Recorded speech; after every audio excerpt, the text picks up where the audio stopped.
सर्व आयटा गँगचं पुन्हा एकदा स्वागत आपल्या educational YouTube channel Tech Math मध्ये. मागच्या व्हिडिओमध्येच मी तुम्हाला सांगितलं आपलं जे आयटीचं ऍडमिशन आहे हे ऍडमिशन 3 जून पासून त्याचं जे रजिस्ट्रेशन आहे हे रजिस्ट्रेशन चालू होणार आहे. साधारण ते आपल्याला महिनाभराची जी मुदत आहे ही मुदत देत असतात 3 जून ते 3 जुलै. आता त्या दरम्यान तुम्हाला काय करायचं आहे, सर्वात पहिले काय करायचं, जेव्हा रजिस्ट्रेशनची लिंक ओपन होईल तेव्हा तुम्ही सर्वात पहिले रजिस्ट्रेशन करून घ्यायचं. कारण जर तुम्ही रजिस्ट्रेशन केलं नाही तर तुम्हाला ऍडमिशनच्या कोणत्याच राऊंड मध्ये भाग घेता येणार नाही. एकदा का तुमचं रजिस्ट्रेशन झालं त्यानंतर समजा तुम्हाला पहिल्या राऊंड पर्यंत तुमचे डॉक्युमेंट तयार नाही झाले किंवा काही पण अडचणीने तुम्ही पहिल्या राऊंड मध्ये तुमचा नंबर नाही लागला किंवा काही पण कारणाने तुम्ही पहिल्या राऊंड मध्ये जर भाग तुम्हाला नाही घेता आला तर तुम्ही दुसऱ्या राऊंडला, तिसऱ्या राऊंडला आणि तिथं कुठे नाही तर तुम्ही काउन्सिलिंग राऊंडला सुद्धा भाग घेऊ शकता. त्यामुळे रजिस्ट्रेशन करणं सर्वात पहिले खूप गरजेचं असतं.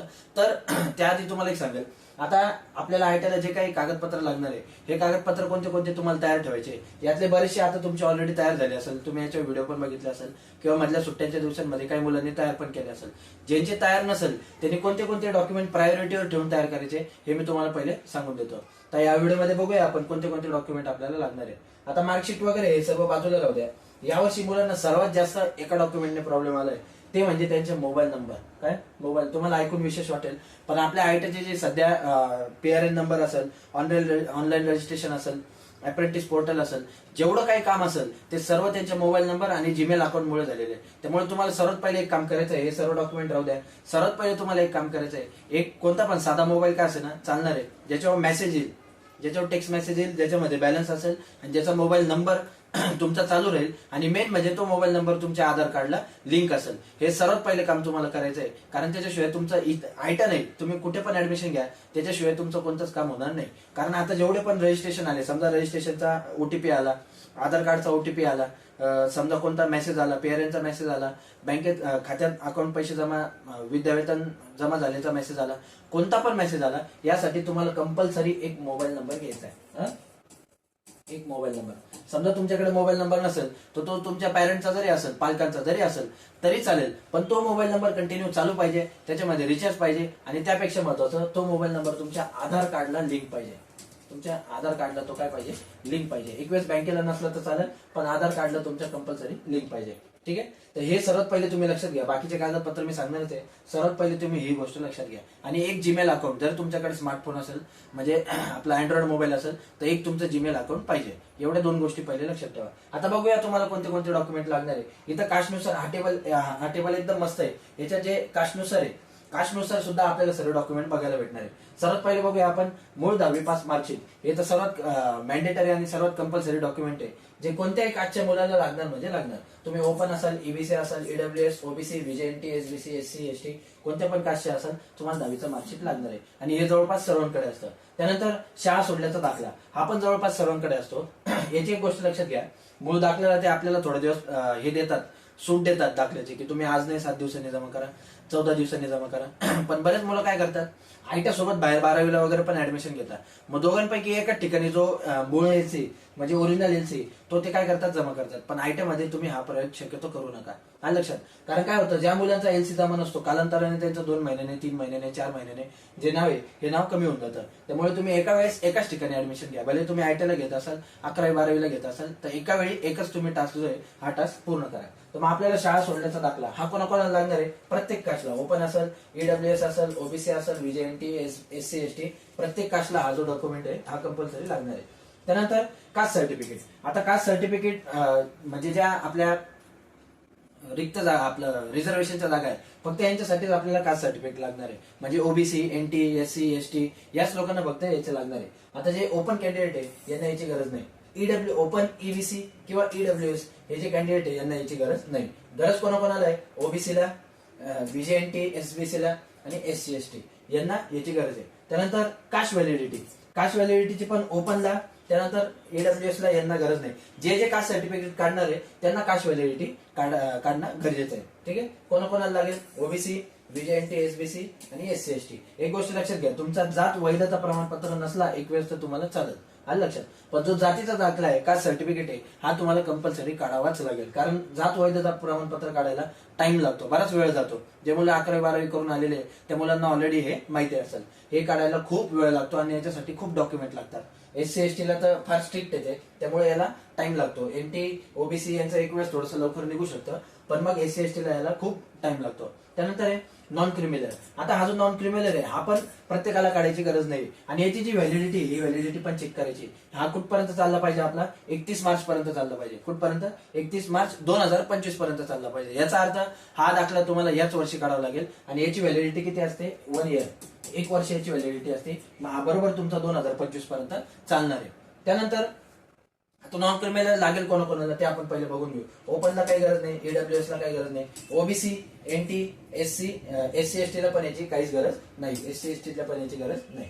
त्यानंतर डोमासाईल. डोमासाईल हे पण सर्वांना लागणार. डोमासाईल म्हणजे काय, तुम्ही महाराष्ट्राचे नागरिक आहे, तुम्ही महाराष्ट्रामध्ये वास्तव म्हणजे खूप वर्षापासून तुम्ही महाराष्ट्रामध्ये राहतात आहे, हे प्रूव्ह करणारं काय असतं, डोमासाईल.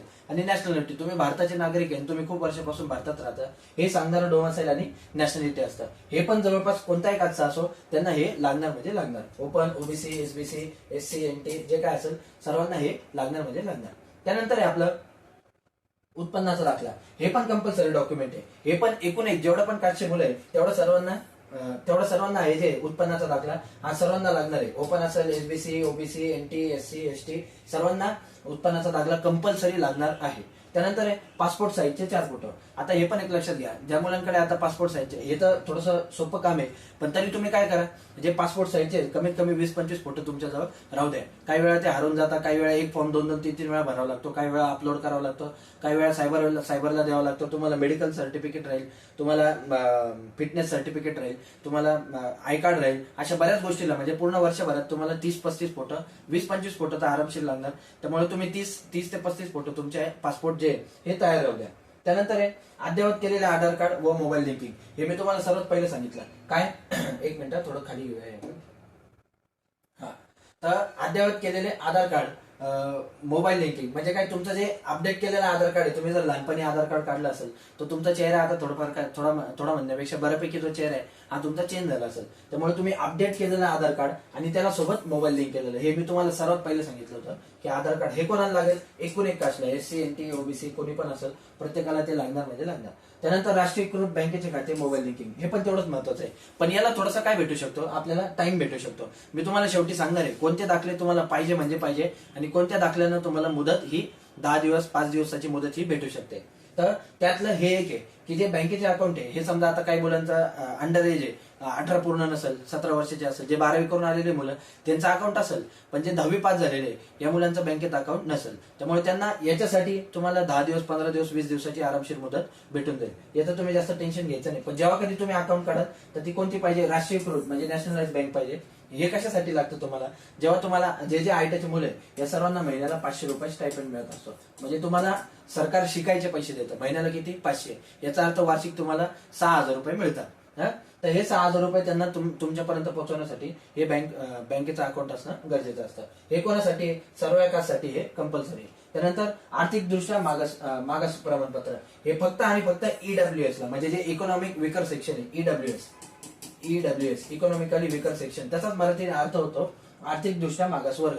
मग हे फक्त त्याच कास्टला गरजेचं आहे, बाकी कोणत्याच कास्टला गरजेचं नाही. आता तुम्हाला यात एक गोष्ट सांगतो की जे डॉक्युमेंट आपल्याला लागणार म्हणजे लागणार असे कोणते डॉक्युमेंट आहे, आणि कोणते डॉक्युमेंट असे ज्यांना आपल्याला थोडीफार प्रमाणात काय भेटणार आहे, मुदत भेटणार आहे. आता बघा त्याचे जे 10वीचं मार्कशीट आहे, एकच मिनिट.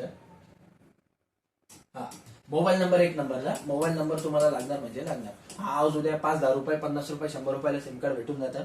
घरच्यांच्या मोबाईल मध्ये सिम कार्ड टाका, काही अडचण नाही, पण मोबाईल नंबरचं तुम्ही पहिले काम करा. त्यानंतर 10वीचं मूळ मार्कशीट हे पण तुम्हाला कंपल्सरी लागणार म्हणजे लागणार आत्ताच. त्यानंतर शाळा सोडल्याचा दाखला हा पण तुम्हाला लागणार म्हणजे लागणार. डोमासाईल, नॅशनॅलिटी हे पण तुम्हाला लागणार. बाकी पासपोर्ट फोटो पण तुम्हाला लागणार. अद्ययावत केलेले हे. आता हे सर्व कंपल्सरी, बाकीचे पण कंपल्सरी, पण याला तुम्हाला थोडीफार 5 दिवस 7 दिवस मुदत भेटू शकते. आणि आतापासून जर तुम्ही सुरुवात केली तर इथून पुढे तुमच्याकडे 1 महिना, बरोबर 1 महिन्यापेक्षा जास्त दिवस आहे. तुम्ही या सिक्वेन्सने काय करू शकता, सर्व जे डॉक्युमेंट आहे ते मिळवू शकता. आता जेव्हा कधी हे डॉक्युमेंट काढायला जाल, हे काढून कुठे भेटणार आहे, सेतूमध्ये, बरोबर आहे, जे आपले सेतू ऑफिस असतं इथं तुम्हाला हे काढून भेटेल. काढायची सिक्वेन्स कशी ते पण तुम्हाला सांगतो. तुम्हाला सुरुवात कशापासून करावं लागेल, जो आपला उत्पन्नाचा दाखला आहे, हे बघा, हा जो उत्पन्नाचा दाखला आहे याच्यापासून तुम्हाला काय करावं लागेल, सुरुवात करावं लागेल. उत्पन्नाचा दाखला काढल्यानंतर तुम्हाला काय करावं, याच्यानंतरच तुम्हाला जो नॉन क्रिमिनल आहे हा नॉन क्रिमिनल भेटणार आहे. नॉन क्रिमिलेअर नंतरच तुमचे जे बाकीचे डॉक्युमेंट आहे हे तुम्ही काय करू शकता, काढू शकता. आता हा जो आहे जातीचा दाखला, कास्ट सर्टिफिकेट, हे तुम्हाला भरकन भेटून जाईल, पण कास्ट व्हॅलिडिटीला तुम्हाला बराच टाइम लागेल. त्यामुळे याला आपल्याला मुदत भेटते. हे तुम्ही बरंच उशिरा काढलं तरी चालेल, पण जातीचा दाखला याच्यानंतर तुम्ही काढलाच पाहिजे. त्यानंतर हे बँकेचा अकाउंट, हे सर्वात शेवटी प्रायोरिटीला ठेवा, हे नसलं तरी चालेल. जर तुम्ही ईडब्ल्यूएस कॅन्डिडेट असाल तर तुम्ही सर्वात पहिले हे डॉक्युमेंट काढून घ्या. आलं लक्षात? तर असे 12 प्रकारचे जे डॉक्युमेंट आहे, 12 आणि मोबाईल नंबर एक त्याच्यात 13, असे 13 प्रकारचे जे डॉक्युमेंट आहे हे तुम्हाला कंपल्सरी लागणार आहे. आता राहिला प्रश्न ही इमेज तुमच्यापर्यंत पोहोचवायचा, तर आपण व्हॉट्सअपवर एक कम्युनिटी ग्रुप तयार केलेला आहे. त्या ग्रुपची लिंक मी तुम्हाला डिस्क्रिप्शन बॉक्समध्ये देऊन टाकेल. त्या लिंकवर जाऊन तुम्ही टिक करा. ती लिंक ओपन झाल्यावर तुम्ही आपल्या व्हॉट्सअप ग्रुपला जॉईन होऊन जाल. त्या ग्रुपला जॉईन झाल्यानंतर ही जी इमेज आहे ही तिथे तुम्हाला भेटून जाईल. ही तुम्ही तुमच्या मोबाईलमध्ये डाउनलोड करा. तुम्हाला पूर्ण आयटी संपेपर्यंत, आयटीचं पूर्ण ऍडमिशन होईपर्यंत ही जी इमेज आहे ही कामात येईल. ठीक आहे. तर या व्हिडिओमध्ये एवढंच. आणखी काय डॉक्युमेंटमध्ये अडचण असेल तर खाली कमेंट करा आणि व्हॉट्सअप ग्रुपला नक्की जॉईन करा. आणि बाकीच्या पण मुलांपर्यंत, आता जे गावाकडे राहतात मुलं, त्यांच्यापर्यंत असे व्हिडिओ किंवा इमेज जात नाही व्हिडिओ गेलं तरी चालेल, पण ही जी इमेज आहे ही त्यांच्यापर्यंत पोहोचवा. म्हणजे ते आधीच काय राहतील, तयार राहतील, आणि तुम्ही पण आधीच तयार राहा. जसं आयटीचं ऍडमिशन चालू होईल तसं रजिस्ट्रेशन कसं करायचं आणि पुढे काय काय प्रोसेस आहे हे सर्व मी तुम्हाला आपल्या चॅनलवर सांगत राहणार. ठीक आहे. तर या व्हिडिओमध्ये एवढंच. Thank you so much. थँक्यू.